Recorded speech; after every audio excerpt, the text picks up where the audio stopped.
너희가 우리를 호구로 아는 거냐? 우리 돈으로 너희 처가까지 챙겨? 이게 말이 되니? 어머니, 그게 아니라 처가는 저희 도움이 필요한 상황이라. 어머님, 저희 부모님 도와드리면 안 되는 거예요? 그래, 도와줄 수 있지. 근데 왜 우리 돈으로 돕는 건데? 이제 너희가 알아서 하고 당장 카드 내놔. 우리 돈으로 장인 장모 용돈 주고 여행 가고 그래서 우리한테 얼굴 보여주기 힘들었던 거지. 이제 너희가 알아서 해. 오늘의 이야기 속 주인공은 63세 박 씨와 그녀의 아들 부부입니다. 박 씨는 남편과 함께 30년간 식당 사업을 하며 꾸준히 재산을 모았습니다. 처음에는 작은 분식집으로 시작했지만 남편의 사업 수완과 박 씨의 뛰어난 요리 솜씨로 점차 가게를 확장해 나갔습니다. 우리 부부는 젊을 때부터 악착같이 일했어요. 처음에는 좁은 지하 가게에서 시작했는데 그때는 아이들 학원비 대기도 빠듯했죠. 하루 14시간씩 일하면서도 아이들 교육만큼은 최고로 시켰어요. 우리가 배우지 못해 고생했으니 아이들은 좋은 교육을 받아 편하게 살았으면 했거든요. 식당 사업이 번창하면서 박 씨 부부는 서울 강남에 건물 한 채와 경기도에 아파트 2채를 소유할 정도로 여유 있는 생활을 하게 되었습니다. 자녀들이 대학에 진학할 때는 학비 걱정 없이 지원할 수 있었고, 딸이 유학을 가겠다고 했을 때도 흔쾌히 보내줄 수 있었습니다. 우리 딸은 미국 유학까지 보내줬어요. 4년 동안 학비와 생활비를 모두 지원했죠. 돌아와서 좋은 회사에 취직했는데 그때 얼마나 뿌듯했는지 몰라요. 사위도 똑똑하고 성실한 사람이라 결혼할 때 신혼집도 기꺼이 마련해 주었죠. 은퇴 후에도 충분한 노후 자금을 마련해 둔 상태였고, 건물 임대료와 연금으로 여유로운 노후를 보내고 있었습니다. 박 씨 부부는 자식들에게 경제적 지원을 아끼지 않았지만 그만큼 자녀들이 바르게 자라고 효도하는 모습을 보며 보람을 느꼈습니다. 우리가 번 돈이니 자식들 도와주는 건 당연하다고 생각했어요. 하지만 그만큼 감사하는 마음과 예의는 지켜줬으면 했죠. 딸은 명절마다 찾아오고 수시로 전화도 하며 챙겨줬는데 아들은 결혼하고 나서 많이 달라졌어요. 박 씨의 아들 민수는 서울의 명문대를 졸업하고 대기업에 입사했습니다. 처음에는 야근도 마다하지 않고 열심히 일했지만 회사 생활에 적응하지 못하고 3년 만에 퇴사를 결정했습니다. 그 후 IT 스타트업으로 이직했으나 회사가 투자 유치에 실패하면서 1년 만에 문을 닫게 되었습니다. 아들이 첫 직장을 그만둔다고 했을 때 많이 걱정했어요. 하지만 본인이 하고 싶은 일을 찾아가는 과정이라 생각하고 응원해 주었죠. 두 번째 회사가 망했을 때는 정말 속상해했어요. 한동안 자신감을 잃고 집에만 있더라고요. 아들 민수는 실직 상태로 6개월을 보내며 취업 준비를 했지만 원하는 회사에 들어가기가 쉽지 않았습니다. 부모님은 그동안 생활비를 지원해주며 아들이 다시 일어설 수 있도록 격려했습니다. 아들에게 우리 집 건물 관리하는 일을 해볼래? 하고 제안했지만 자존심이 상했는지 거절했어요. 자기 길을 스스로 찾고 싶다고. 그 마음은 이해했죠. 그러던 중 민수가 갑자기 결혼 소식을 알려왔습니다. 상대는 소개팅으로 만난 지 3개월 된 여성 지연이었습니다. 너무 급작스러운 결정이라 부모님은 놀랐지만 아들의 선택을 존중하기로 했습니다. 처음 며느리를 만났을 때는 조용하고 예의 바른 모습이 좋았어요. 직업을 물었더니 온라인 쇼핑몰을 준비 중이라고 하더군요. 아들이 취업하면 함께 창업할 계획이라고 했어요. 젊은 사람들의 꿈을 응원해주고 싶었죠. 민수와 지연의 결혼 준비 과정에서 박 씨 부부는 신혼집으로 경기도 분당에 7억 원대 아파트를 마련해 주었습니다. 신혼가구, 가전제품, 결혼식 비용까지 모두 박 씨 측에서 부담했습니다. 처가 측에서는 딸의 화장대와 침구 세트 정도만 준비했습니다. 사돈 측에서는 경제적으로 어렵다고 해서 결혼 비용을 우리가 대부분 부담했어요. 사실 처음에는 신혼집도 전세로 생각했는데 아들이 내 집 마련이 꿈이라고 해서 아파트를 사줬어요. 대신 명의는 아직 우리 부부 앞으로 해두었죠. 나중에 아들이 안정되면 이전해 주려고요. 결혼식은 호텔에서 성대하게 치러졌고 신혼여행도 몰디브로 보내주었습니다. 박 씨 부부는 아들 부부의 새 출발을 위해 아낌없이 지원했습니다. 결혼식 날 사돈 어른들을 처음 뵈었는데 생각보다 젊으셨어요. 60대 초반으로 아직 일할 나이인데 건강이 안 좋아 보이셨어요. 며느리가 외동딸이라 부모님이 많이 의지하신다고 하더라고요. 결혼 후 알게 된 사실이지만 지연은 대학 졸업 후 제대로 된 직장 생활을 한 적이 없었습니다. 주로 카페 아르바이트, 전시회 도우미 등 단기 일자리만 전전했고 결혼 전에는 무직 상태였습니다. 온라인 쇼핑몰 창업 계획도 구체적인 준비 없이 막연한 생각에 불과했습니다. 결혼 후에야 며느리의 실체를 알게 됐어요. 직업이 없다는 것도 그렇고 살림 솜씨도 전혀 없더라고요. 음식은 항상 배달시키고 집안 청소도 제대로 안 하고 처음에는 신혼이라 서로 적응하는 시간이 필요하겠지라고 생각했죠. 결혼 8개월 만에 지연은 임신을 했고 박 씨는 기뻐하며 임신 중인 며느리를 위해 각종 영양제와 태교 용품을 보내주었습니다. 또한 출산 전까지 생활비 걱정 없이 지내라며 매달 200만 원씩 지원하기 시작했습니다. 첫 손주라 얼마나 기뻤는지 몰라요. 임신 소식을 듣자마자 좋은 산부인과를 알아보고 태교에 좋은 음악, 책, 영양제 등을 사서 보냈어요. 그런데 며느리는 문자로 감사합니다라는 답만 보내고 전화는 거의 받지 않았어요. 출산이 가까워지자 박 씨는 며느리를 도와주기 위해 산후조리 도우미를 예약하고 최고급 산후조리원도 예약해 주었습니다. 모든 비용은 박 씨 부부가 부담했습니다. 출산 전날 병원에 가봤는데 사돈은 이미 와 계시더라고요.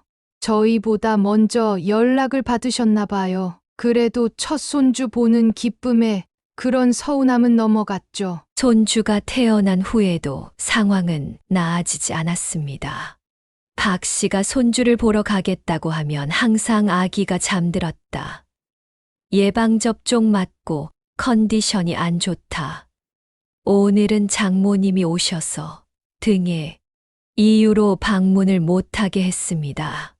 손주가 태어난 지 한 달이 지나도록 제대로 안아보지도 못했어요. 겨우 방문했을 때도 사돈이 계속 아이를 안고 있었고 저는 멀리서 구경만 할 수 있었죠. 아이 사진도 보내달라고 했는데 한 달에 한두 장 정도만 보내왔어요. 특히 명절 때 상황이 더욱 심각해졌습니다.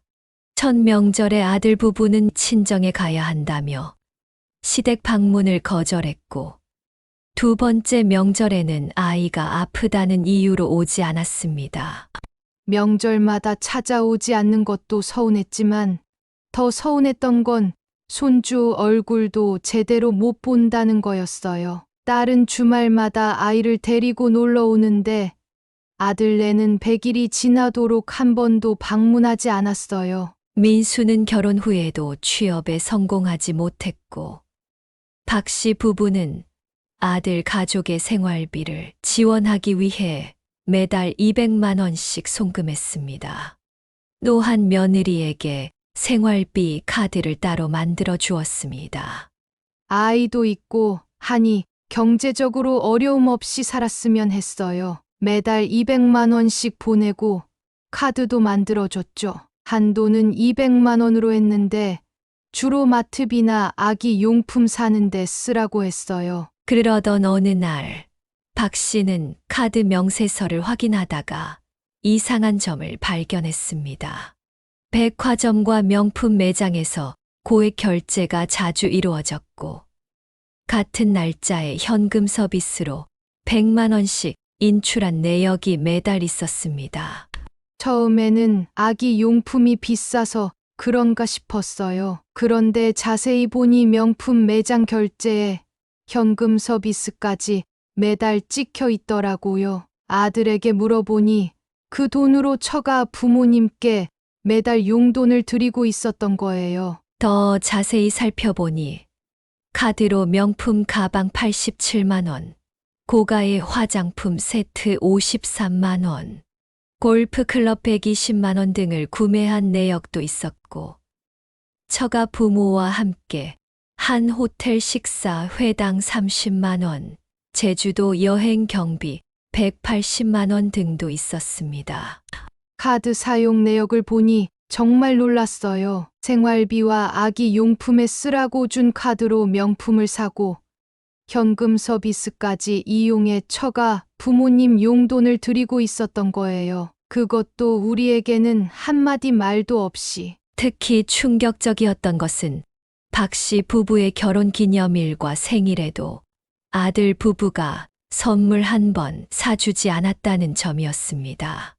반면 사돈 생일에는 고가의 선물을 사서 드렸다는 사실이 카드 내역으로도 확인되었습니다. 우리 생일에는 문자 한 통 없었는데 처가 부모님 생일에는 30만 원짜리 케이크에 60만 원짜리 선물까지 우리 돈으로 처가만 챙기는 모습을 보니 정말 서운했어요. 박 씨는 아들을 불러 상황을 물었습니다. 이 카드 내역 봤니? 너희 처가에 매달 150만 원씩 보내고 있더라? 그게 장인어른이 사업에 어려움이 있으셔서 잠시 도와드리는 거예요. 곧 상황이 나아지면 그만 드릴 거예요. 그럼 왜 우리한테 말도 안 했니? 우리 돈으로 너희 처가를 돕는다는 게 말이 되니? 어머님, 저희 부모님 도와드리면 안 되는 거예요? 그래, 도와줄 수 있지. 그럼 처음부터 솔직하게 말했어야지. 이렇게 몰래 하는 건 사기나 다름없어. 몰래 한 건 아니에요. 민수 오빠는 알고 있었고, 그리고 저희 부모님은 아이도 봐주시고 저희를 많이 도와주세요. 그러니 당연히 용돈 드려야죠. 네 부모님이 아이 봐줘 용돈 드리는 건 당연하고 우리가 너희 생활비 주는 것도 당연한 거네. 그럼 우리는 뭐가 되는 거지? 호구. 이 말에 며느리는 울음을 터뜨렸고 민수는 어쩔 줄 몰라 하며 사과했습니다. 결국 박 씨 부부는 카드 사용을 제한하고 앞으로 생활비만 보내주겠다고 했습니다. 이 사건이 있은 후 얼마 지나지 않아 아들이 취업에 성공했습니다. 중소기업이었지만 안정적인 직장이었고 월급은 세후 280만 원 정도였습니다. 아들이 드디어 취직했다고 연락이 왔을 때 정말 기뻤어요. 이제 경제적으로 독립할 수 있겠다 싶었죠. 그래서 축하한다고 100만 원을 보내주고 생활비 지원은 서서히 줄여나가기로 했어요. 그런데 취직한 지 3개월 만에 민수가 박 씨 부부를 찾아와 더 많은 지원을 요청했습니다. 어머니, 아버지, 제가 취직은 했지만 월급이 많지 않아서 장모님이 아이를 봐주시는데 용돈을 더 드려야 할 것 같아요. 지금 100만 원 드리는데 200만 원으로 올려드리고 싶어요. 왜 갑자기? 100만 원이면 충분한 용돈 아니니? 장모님이 매일 오셔서 아이도 봐주시고 집안일도 하시니까요. 그리고 장인어른 약값도 많이 들어가고. 네 월급으로 장모한테 용돈 드리는 건 좋지만 왜 갑자기 2배로? 그게 사실 제 월급으로는 생활비도 빠듯해요. 어머니, 아버지, 저희 좀 더 지원해 주시면 안 될까요? 월 100만 원만 더 주시면. 아니, 우리가 이미 너희 집 사주고 매달 생활비까지 주고 있는데 또 돈을 달라고? 어머니, 아버지한테 100만 원이 큰 돈 아니잖아요? 있어도 그만 없어도 그만이시잖아요. 이 말에 박 씨와 남편은 크게 분노했습니다. 이 망할 놈아! 100만 원이 적은 돈이야? 100만 원이 땅 파면 나오는 줄 알아? 우리가 너희한테 호구로 보여? 어머니, 그게 아니라 저희가 지금 정말 힘들어서. 힘들면 내 아내도 일을 하든가. 왜 우리한테 돈 달라고 하는 건데? 집사람은 아이를 돌봐야 해서 일을 못해요. 장모님이 도와주시는 거지. 무슨 소리야? 이 장모가 아이를 돌봐서 용돈 올려줘야 한다며? 그럼 이 와이프가 나가서 일하면 되지 뭐가 문제야? 그 자리에서 박 씨 부부는 모든 지원을 중단하기로 결정했습니다. 지금 당장 카드 주고 매달 주던 돈도 안 보내마. 이제부터 너희가 알아서 살아. 그리고 네 장모 용돈도 너희 부부가 알아서 해결해. 어머니, 그러시면 저희가 어떻게 살아요? 대출금도 있는데. 그건 내 문제야. 이제 스스로 해결해. 우리가 호구인 줄 알아? 처가 부모는 실컷 손주 보면서 용돈까지 받고 우리는 손주 얼굴도 못 보게 하면서 돈은 줘야 하는 거니? 이게 말이 되는 거라고 생각하니? 그리고 너희 지금 사는 집 3개월 안에 비워 팔아서 너희 대출금 갚아주고 나머지는 우리 노후 자금으로 쓸 거야. 아버지, 그건 너무 하시는 거 아니에요? 저희가 어디로 가요? 너희 장인장모 집으로 가든지 월세 구해서 살든지 이제 너희들 문제야. 우리는 이제 너희한테 더 이상 속지 않을 거다. 민수는 무릎을 꿇고 용서를 빌었지만 박 씨 부부의 마음은 이미 돌이킬 수 없이 상처받은 상태였습니다. 모든 지원이 끊기자 민수 부부의 생활은 급격히 어려워졌습니다. 280만 원의 월급으로 생활비, 대출이자 장모 용돈까지 감당하기 힘들었습니다. 결국 아들 부부는 아파트에서 나와 월세 집으로 이사했고 며느리는 파트타임 일을 시작했습니다. 장모는 더 이상 매일 오지 못하게 되었고 아이는 어린이집에 맡기게 되었습니다. 며느리의 부모님도 상황이 급변하자 당혹스러워했습니다. 특히 용돈이 줄어들자 며느리에게 불만을 토로했습니다. 그로부터 1년이 지난 지금 민수 부부와 박 씨 부부 사이의 관계는 여전히 냉랭합니다. 가끔 손주가 보고 싶어서 마음이 아프지만 아들과 며느리의 배신감은 쉽게 잊히지 않아요. 우리가 그렇게 도와줬는데 뒤에서는 우리 돈으로 처가만 챙기다니 너무 서글펐어요. 민수는 최근 더 나은 직장으로 이직했고 월급이 350만 원으로 올랐습니다. 지연도 온라인 쇼핑몰에서 파트타임으로 일하며 월 80만 원 정도의 수입을 올리고 있습니다. 경제적으로는 조금씩 안정을 찾아가고 있지만 여전히 빠듯한 생활을 이어가고 있습니다. 이제야 부모님 마음을 조금 이해해요. 그동안 너무 당연하게 받기만 했던 것 같아요. 하지만 아내와 처가를 두고 부모님만 선택할 수도 없는 노릇이고 정말 어렵습니다. 며느리 지연의 부모님은 더 이상 손녀를 매일 돌봐줄 수 없게 되었고 손녀는 어린이집에 다니고 있습니다. 용돈도 월 50만 원으로 줄어들었지만 그마저도 민수 부부에게는 큰 부담입니다. 처음에는 시부모님이 너무 심하다고 생각했어요. 하지만 시간이 지나면서 제가 너무 시부모님 돈을 당연하게 썼던 것 같다는 생각도 들어요. 그래도 우리 부모님께 용돈을 드리는 건 잘못된 일이 아니라고 생각해요. 최근 민수는 몇 차례 부모님께 연락을 시도했지만 박 씨 부부는 여전히 상처받은 마음을 회복하지 못했습니다. 명절에 찾아가려 했지만 박 씨 부부는 마음의 준비가 안 됐다며 거절했습니다. 아들이 반성하는 마음은 알겠지만 아직은 만날 준비가 안 됐어요. 무엇보다 며느리가 진심으로 잘못을 인정하는 모습을 보고 싶은데 아직 그런 모습은 보이지 않네요. 박 씨 부부처럼 자식에게 모든 걸 다 주고 싶은 부모님 마음과 그걸 그냥 받아 마땅한 것으로 여기는 자녀들 사이에 얼마나 큰 차이가 있는지 보여주는 이야기였습니다. 여러분은 어떻게 생각하시나요? 부모의 경제적 지원은 어디까지가 적절할까요? 결혼 후 시댁과 처가 사이의 균형은 어떻게 맞춰야 할까요? 댓글로 여러분의 생각을 나눠주세요.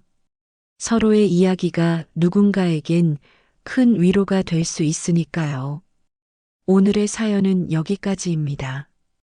끝까지 들어주셔서 감사드리며 구독과 좋아요, 알림 설정해 주시면 다음에도 좋은 사연으로 찾아뵙겠습니다.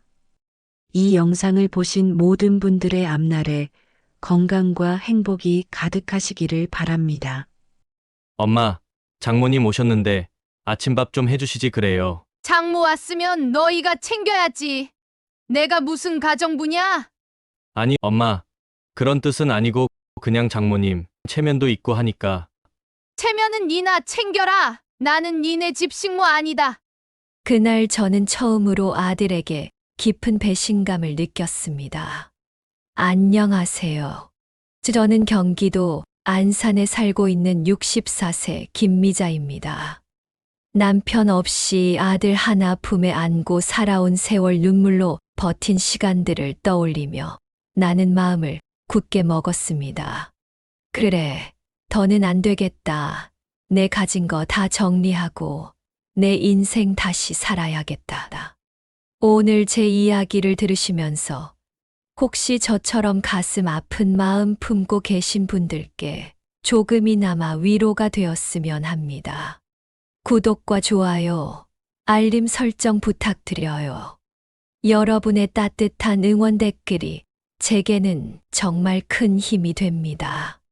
그럼 어떻게 제가 이 아픔을 이겨내고 다시 제 삶을 찾게 되었는지 지금부터 들려드리겠습니다.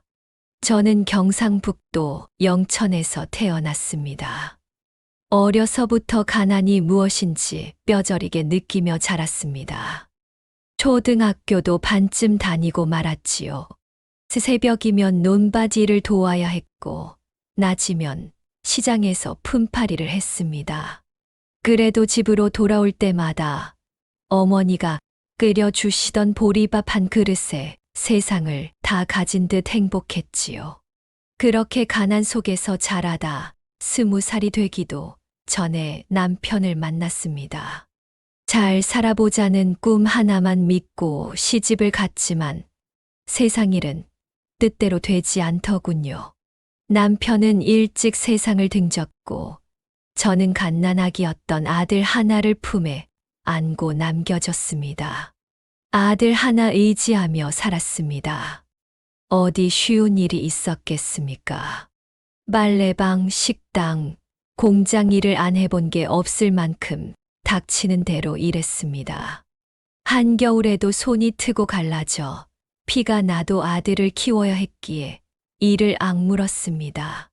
우리 상우는 나보다 나은 삶을 살아야 한다. 그 믿음 하나로 버텼습니다. 아들은 제 삶과도 같은 존재였습니다. 그래서 고등학교, 대학교 학비도 어떻게든 마련했지요. 학자금 대출, 그런 거 모릅니다. 허리 휘게 일해서 한 푼 한 푼 모아 등록금을 냈습니다.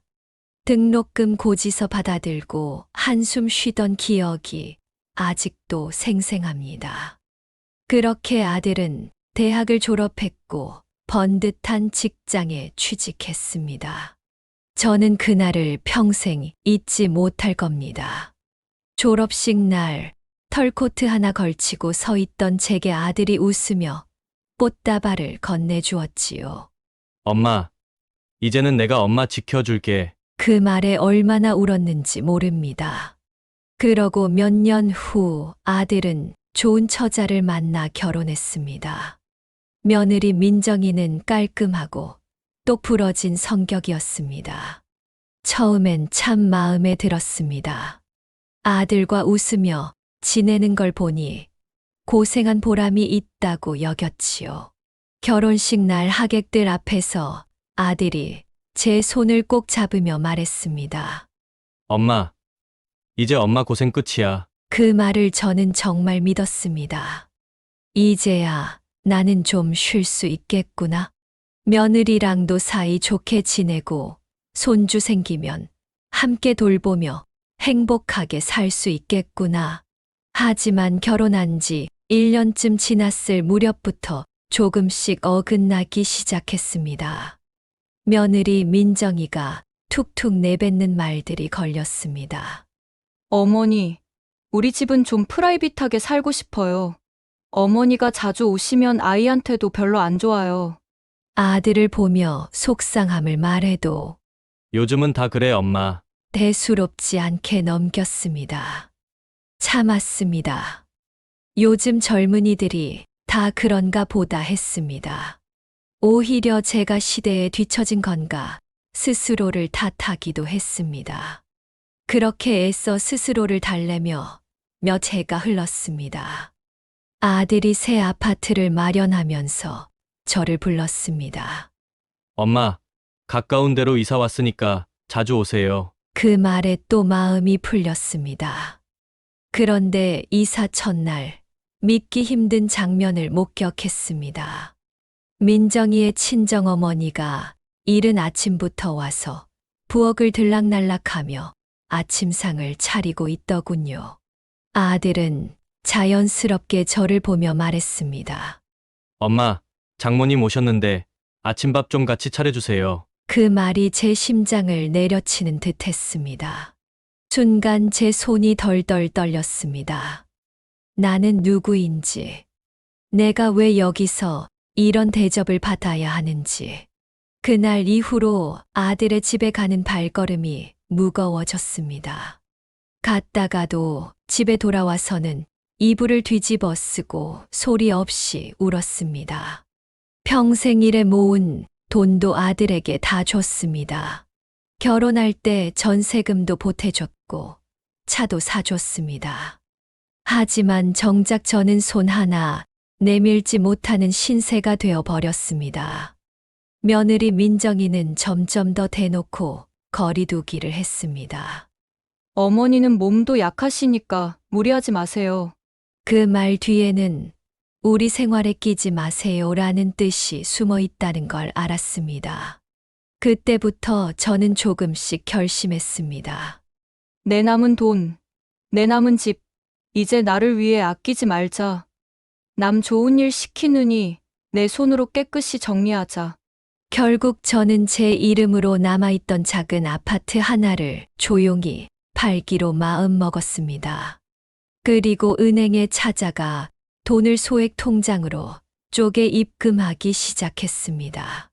아무도 모르게 조용히 준비했습니다. 그 돈으로 제 남은 삶을 살 작은 임대주택을 알아보고 조용히 이사 갈 준비를 했습니다. 그 누구에게도 짐이 되지 않기 위해, 그 누구에게도 무시당하지 않기 위해, 이제야 제 인생을 제 손으로 다시 살기로 결심한 겁니다. 이사를 준비하면서도 마음 한구석은 아들 생각뿐이었습니다. 그래도 마지막으로 한 번은 이야기해보고 싶었어요. 혹시 내 진심을 알게 된다면, 혹시나 마음이 조금이라도 움직인다면. 하루는 전화를 걸었습니다. 상우야, 이번 주말에 시간 좀 낼 수 있겠니? 엄마 무슨 일인데요? 잠깐만 보자. 네, 알겠어요. 그렇게 약속한 주말 오후 아들은 혼자 오지 않았습니다. 며느리 민정이도 따라왔지요. 거실에 앉아 조심스럽게 이야기를 꺼냈습니다. 상우야, 엄마가 이번에 집을 정리하려고 해. 아들은 눈을 크게 떴습니다. 갑자기 왜요? 엄마 혼자 큰 집에 사는 것도 부담되고 관리도 힘들고 민정이의 표정이 순간 변하는 걸 느꼈습니다. 슬며서 웃으면서도 눈빛은 날카로웠습니다. 어머니, 혹시 집 파시면 돈은 어떻게 하시려고요? 민정이가 묻더군요. 순간 숨이 턱 막혔습니다. 아들이 먼저 걱정해 줄 알았는데 며느리 입에선 먼저 돈 이야기가 나오더군요. 그건 내가 알아서 할게. 제 말에 민정이의 입을 삐죽거리더군요. 그날 대화는 그걸로 끝났습니다. 서로 억지로 웃으며 헤어졌지만 마음은 불편했습니다. 며칠 후 아들이 전화로 조심스럽게 말을 꺼냈습니다. 엄마, 혹시 그 돈 일부만이라도 우리한테 맡기시면 어때요? 왜? 우리 이번에 전세 만기라서 대출을 더 받아야 하는데 왜? 결국 아들도 내 돈이 필요한 거였구나 싶었습니다. 아들은 말끝을 흐리며 덧붙였습니다. 엄마, 어차피 쓰실 데도 없잖아요. 그 말에 심장이 철렁 내려앉았습니다. 내가 평생을 바쳐 키운 아들에게 이런 말을 들을 줄은 상상조차 못했습니다. 후, 며느리가 찾아왔습니다. 민정이는 거실에 앉자마자 다짜고짜 말했습니다. 어머니, 솔직히 말씀드릴게요. 저희 경제 사정이 넉넉지 않아요. 아이 학원비에 대출 이자에 정말 빠듯해요. 어머니께서 조금만 도와주시면. 나는 그 말을 듣고도 한참을 말없이 앉아 있었습니다. 그리고 천천히 입을 열었습니다. 민정아, 내가 가진 게 얼마나 될 것 같니? 내가 가진 거 너희한테 다 주면 너희가 나 책임질 거니? 아니잖아. 내 돈만 탐내는 거 내가 모를 줄 아니? 민정이는 한동안 말이 없더니 어머님, 저희를 그렇게 파렴치한 자식으로 보신 거예요? 그렇게까지 생각하실 줄은 몰랐네요. 라고 말하는데 대꾸할 기운조차 없었습니다. 며칠 후 사건이 터졌습니다. 민정이가 제게 전화를 걸어왔습니다. 어머니, 이번 주 일요일에 엄마 생신인데 저희 집 같이 가셔서 함께 요리해 주시면 안 될까요? 그 말은 듣는 순간 머릿속이 하얘지더군요. 나는 차분히 대답했습니다. 민정아, 네 엄마 생일상을 왜 내가 차려야 하니? 나 더 이상 그런 일 안 한다. 네. 내가 네 집 가정부는 아니잖아. 민정이는 어이없다는 듯 웃더니 어머니 너무 섭섭하게 말씀하시네요. 라고 말하고 전화를 끊었습니다. 전화를 끊고 난 후 나는 한참 동안 손에 들고 있던 전화기를 내려놓지 못했습니다. 눈물조차 나지도 않았습니다. 그날 밤 나는 아파트 매매 계약서에 마지막으로 서명을 했습니다. 아파트 매매 계약서에 마지막 서명을 하고 나니 마음 한구석이 쓸쓸하면서도 후련했습니다. 하지만 세상 일은 그렇게 간단하지 않더군요. 며칠 후 민정이가 또 찾아왔습니다. 이번엔 얼굴에 노골적인 불만이 가득했습니다. 어머님도 상우 씨 키우시느라 힘드셨던 거 알아요. 그걸 잘 아시는 분이 저희 이해해 주시면 안 되세요? 사랑하는 아들 위해 집 파시고 저희 도와주실 수 있잖아요. 그 말에 더 이상 상대조차 하고 싶지 않았습니다. 나는 평생을 아들 하나 믿고 살아왔는데 이제 와서 내가 가진 것까지 당연히 내놓으라는 듯이 이야기하는 며느리의 얼굴을 보고 정내미가 팍 떨어졌습니다. 민정아, 내 엄마가 너 지금 하는 거 보면 뭐라고 하시겠니? 내가 조용히 물었습니다.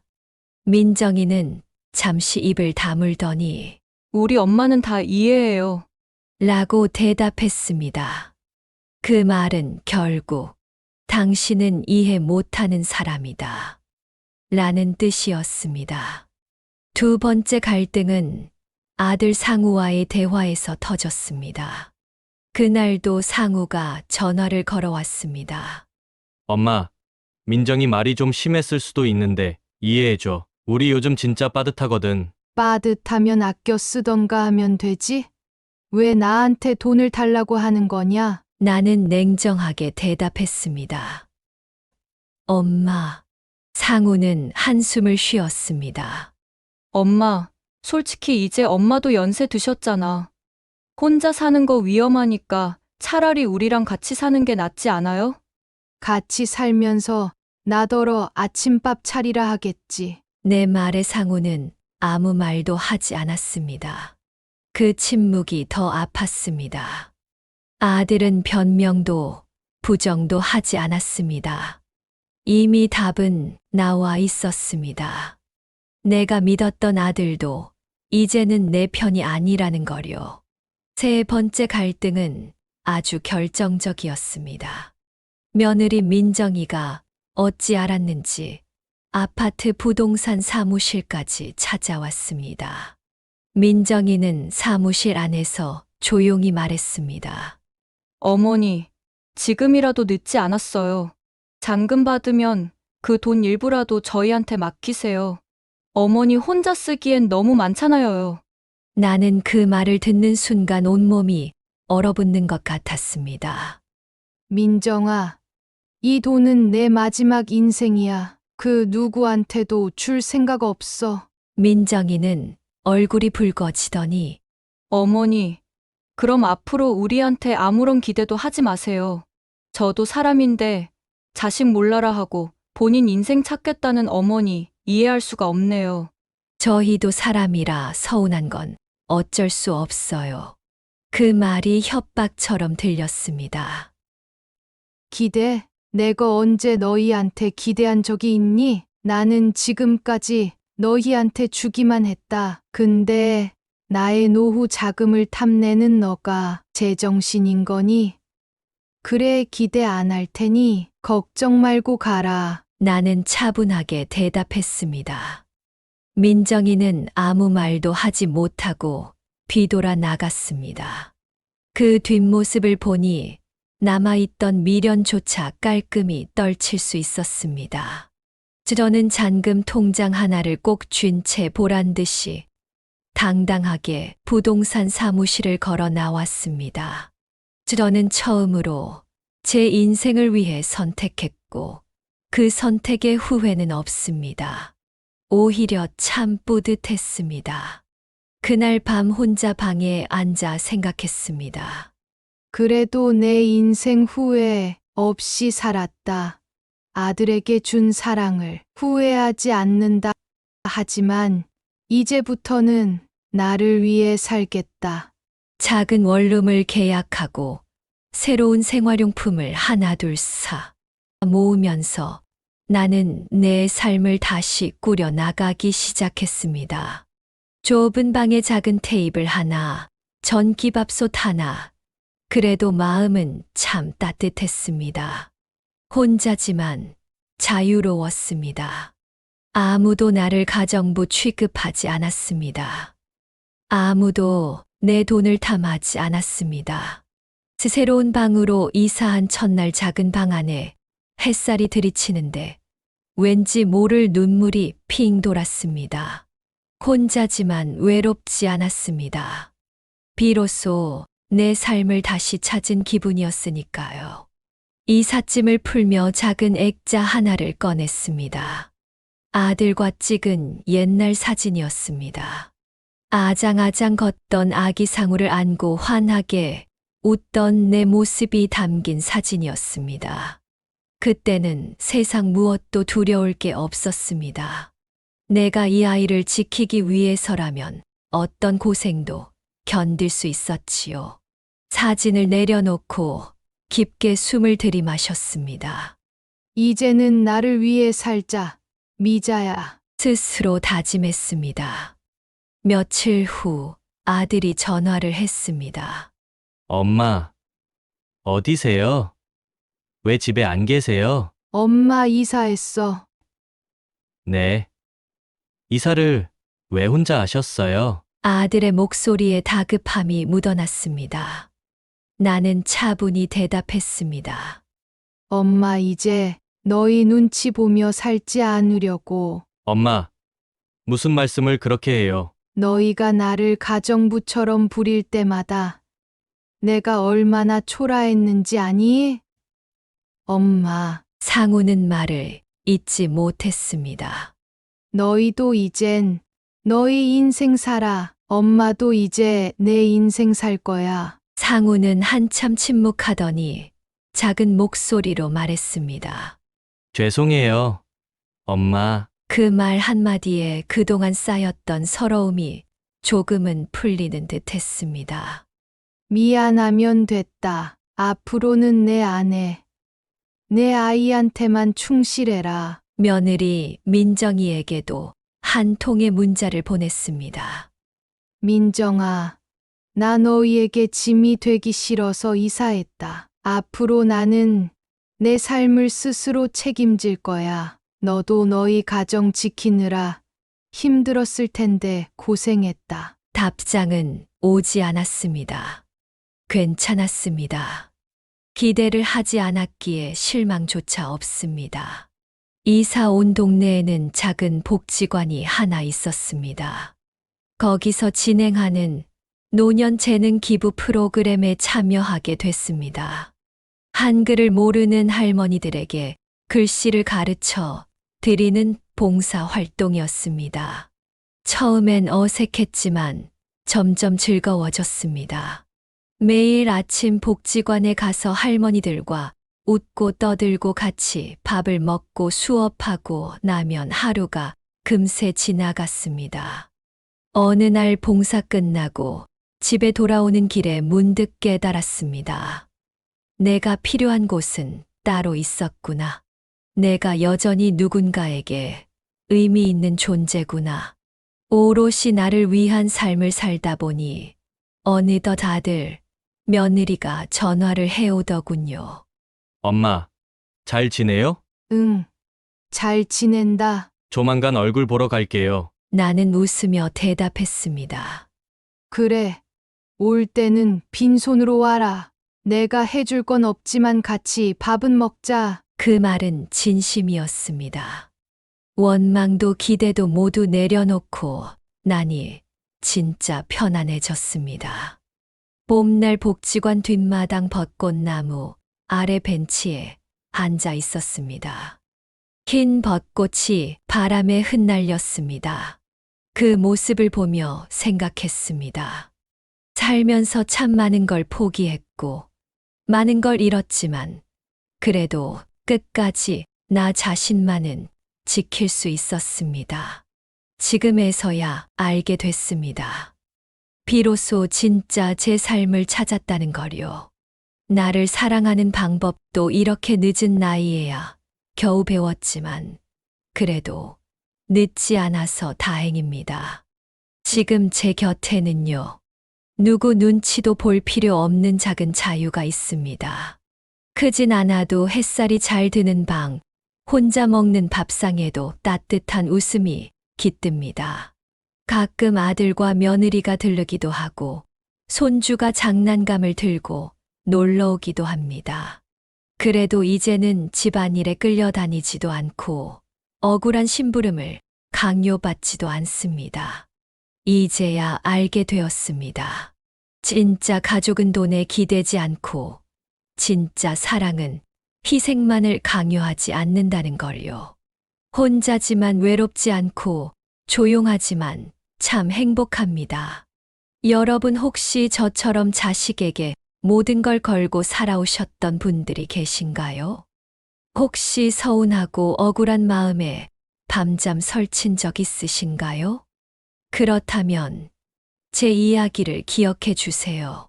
늦더라도 괜찮습니다.